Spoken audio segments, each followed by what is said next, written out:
안녕하세요, 김성순입니다. 오늘 방송은요, 우한 폐렴 감염을 막기 위한 중국 인민들의 웃지 못할 기상천외한 방역복에 관한 영상을 소개합니다. 우한 폐렴이 발생한 것이 작년 11월 30일이었고 본격적으로 문제가 발생되고 불거지기 시작한 지가 한 달이나 지난 12월 30일입니다. 그리고 1월 23일 오전 10시부터 봉쇄되기 시작한 우한시, 그리고 뒤따라 봉쇄된 후베이성에 있는 폐렴 이상 증세가 없는 중국인들도 지금까지 약 40여일 이상을 자가격리 상태입니다. 이미 아시다시피요.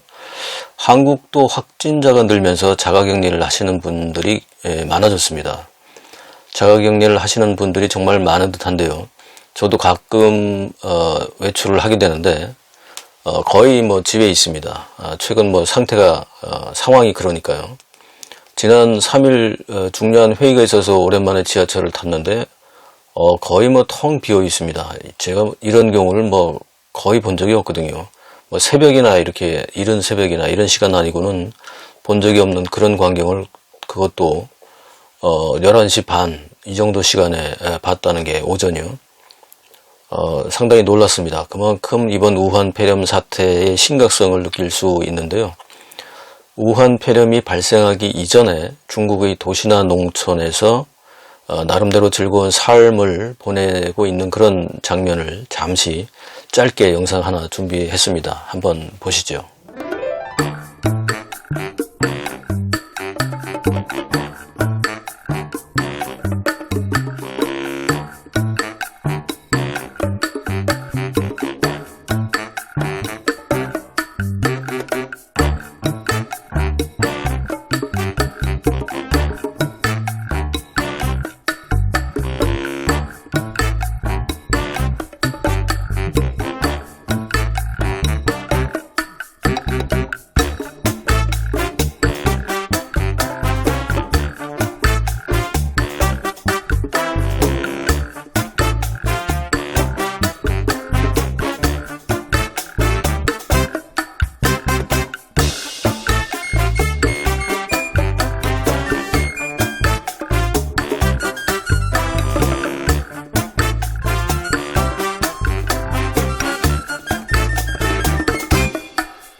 중국을 가보신 분들은 중국인들이 공원 같은 곳에 모여서 함께 춤을 추는 모습을 여러 곳에서 아마 보셨을 겁니다.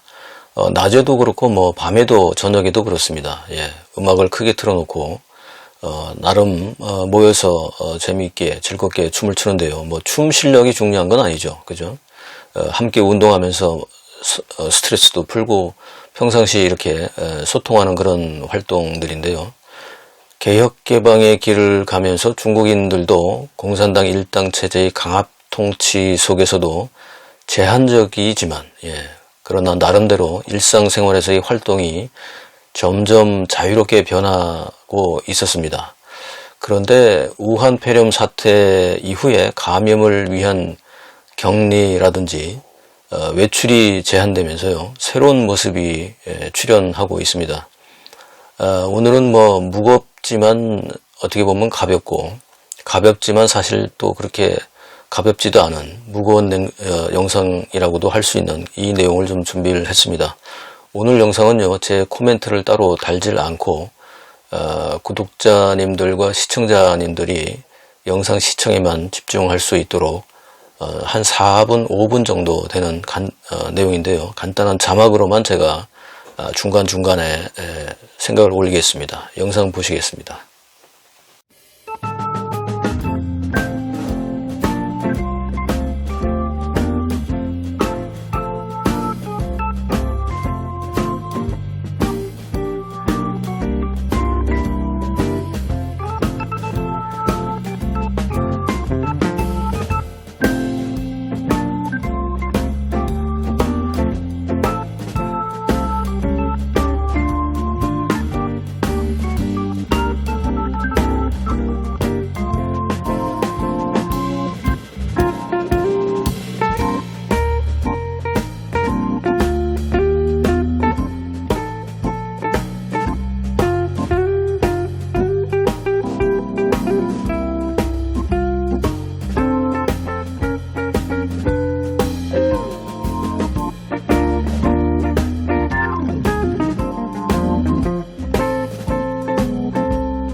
영상 어떠셨습니까? 어떤 생각이 드시는지요?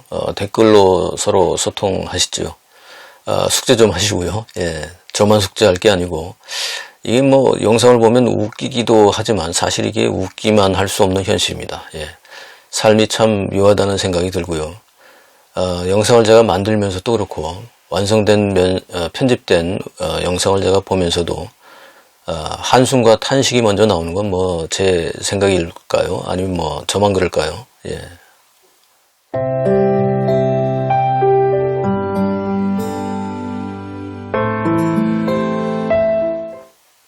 댓글 소통 에피소드 시간입니다. 우한 폐렴 이후 생활이 다시 40여 년 이전으로 중국인들이 돌아가고 있습니다. 전염병 차단을 위해서 특히 우한과 후베이성 사람들은 장기 격리로 몸과 마음이 지쳐가고 있습니다. 같은 아파트, 같은 동에 확진자나 의심 환자가 생기면요, 병원에 병실이 부족하다 보니까 자가격리 조치로 해당 그 사람의 현관문이 봉쇄되는 거 이미 아시죠? 그런데 그분뿐만 아니라 이웃들도 어떤 곳은요, 아파트 1층 출입문까지 봉쇄를 해버려서 그 아파트 출입문을 사용하는 모든 사람들이 다 집에 격리되는 그런 상태가 되는데요. 신홍위병의 위세는 홍위병에 점점 더 버금갈 정도로 위세를 떨치고 있습니다. 제가 방송에서 한번 보여드렸었는데요. 장기 격리로 인한 스트레스와 먹는 문제가 심각한 상태입니다.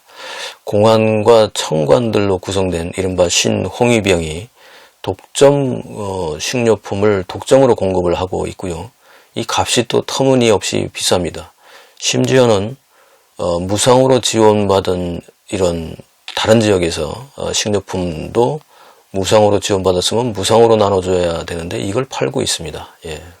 게다가 이 파는 양도 적은 데다가 그나마 이게 자주 공급도 되질 않아요. 그러다 보니까 장기 격리와 여기에 대한 스트레스, 그리고 식료품 부족으로 배도 고프고, 그러다 보니까 우한에서는요, 최근에 고층 아파트에서 뛰어내리는 사람들이 계속 발생하고 있습니다. 식료품들의 신홍위병의 식료품 독점 공급, 그리고 터무니없이 비싼 가격, 그리고 장기 격리로 인해서 자살하는 사람들이 생기는 우한시 소식은요, 다음 방송으로 제가 다시 준비를 하겠습니다. 지난 방송에서 제가 왜 우한 폐렴이라고 해야 하는지, 중공이 우한 폐렴의 발원지를 미국이나 심지어 한국에게 뒤집어 씌우려고 시도를 하기 시작했다, 이렇게 말씀을 드렸습니다. 이 내용에 대해서 많은 분들이 공감을 하셨고요. 아주 미미한 일부 사람은 이런 얘기를 아직도 합니다. 예. 이성적으로 좀 생각해라. 왜 이렇게 속 좁은 얘기만 하냐. 우한 폐렴이라고 부르면 국격이 올라가고 국익이 보장이 됩니까? 이런 질문을 또 합니다. 예. 대답할 가치도 없는 질문이죠. 이게 그러면 이런 얘기를 하면 이제 비이성적인가요? 예. 생각을 좀 더 하시고. 중국은요, 전염병 최고권이자 중난산 원산을 필두로 해서요, 의학계는 물론이고 관변 언론에서부터 이미 우한 폐렴이 중국에서 만연하긴 했지만 우한이 발원지가 아닐 수도 있다는 물타기와 함께 지금 미국을 포함해서 이탈리아, 이란, 한국, 일본 이런 지역에 대해서 우한 폐렴이 굉장히 급속도로 확진되고 있다, 확산되고 있다, 이런 얘기를 흘리고 있습니다. 이게 무슨 의도입니까, 이게? 예. 이런 말도 안 되는 얘기에 대해서 우리가 어떻게 대응을 해야 되겠습니까? 일단 발원지에 대한 부분을 되치게 하려고 하는 이런 부분, 우리가 다시 한번 심각하게 주의하고 대안을 세워야 합니다. WHO 중국 조사단의 결과 발표도 참 기가 막히죠. 예. 중국이 잘하고 있다, 이렇게 얘기를 하고 있는 데다가 그 조사단을 발표하는 그 대표자가 만약 자기가 우한 폐렴에 걸리면 중국에서 치료를 받겠다, 이렇게 할 정도로 중국이 돈의 위력을 발휘하고 있습니다. 예. 그런데 한편으로는요, 제가 영상을 하나 보니까 일본의 한 공직자입니다. 올린 사람이 그분의 이름은 밝히질 않았는데 일본의 한 공직자가 좀 고위공직자입니다. 최근 자신이 계속 우한 폐렴으로 부르는 이유가 바로 이런 중국의 역습에 항의하기 위함이다 이렇게 말을 하고 있습니다. 1월 1일 제가 우한 폐렴 시리즈를 시작한 이래 오늘은 39번째입니다. 자, 이제서야 왜 우한 폐렴이라고 해왔는지 일본도 알게 된 걸까요? 중국 공산당이 지금 가장 먼저 해야 할 것은 제가 볼 때는 두 가지입니다. 첫째, 국제사회에서 사과부터 해야 합니다. 예, 사과부터 하세요. 둘째, 발원지 뒤집기 같은 꼼수 부리지 말고요. 국제사회와 협력해서 빠른 시일 내에 함께 치료약을 개발하는 겁니다. 시간이 지나서 사람들이 우한 폐렴을 잊기를 바란다면 그건 큰 오산입니다. 예. 중국이 역사를 기록하고 있겠지만 그러나 지금은 일반 시민들이나 국제사회의 모든 사람들이 인터넷에 기록을 하고 있어요. 이제는 역사 조작 안 됩니다. 예. 제가 오랜 생활을 중국에서 좀 했잖아요. 중국 대륙만 23년인데 중국 공산당, 중공과 대부분의 중국인들은 이런 것 같아요. 제 느낌입니다. 물론 개인 소견이고요. 이 사람들은요, 변명은 빠른데 사과는 회피해요. 사과는 아예 거의 안 합니다. 일부 사람들입니다. 대부분의 사람들이 그렇습니다. 일부 사람들은 사과를 그래도 할 줄 알아요. 예. 그런데 대부분의 중국인들이나 특히 중국 공산당은요, 변명은 엄청 빠른데 사과는 절대로 하질 않습니다. 거의 하지 않습니다. 예. 누구나 손바닥으로 하늘을 가릴 수는 있지만요. 예. 그건 자기가 봐야 하는 하늘을 가릴 뿐입니다. 예. 하늘 보며 당당하게 삽시다. 예. 다음 방송에 뵙겠습니다.